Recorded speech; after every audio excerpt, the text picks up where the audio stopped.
Hello everyone, সামনে চলে এলো পয়লা বৈশাখ। আর বয়ফ্রেন্ডের সঙ্গে তো ডেটে যেতে হবে, আর আমি কিন্তু আমার বরের সঙ্গে অবশ্যই যাবো। তো চলো গেট রেডি, তোমাদের সঙ্গে শেয়ার করব। আমি একটা হোয়াইট কালারের শার্ট আর জিন্সের স্কার্ট নিয়ে নিচ্ছি, আর ভিডিওর মতো কিন্তু ঝপ করে পরে নিলাম।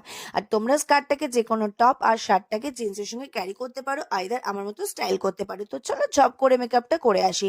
আমার না মনে হয় আমাকে হোয়াইট কালারের মানে ড্রেস পরলে একদমই ভালো লাগে না। তোমরা কিন্তু জানিও আমাকে হোয়াইট কালার ড্রেস পরলে কেমন লাগে।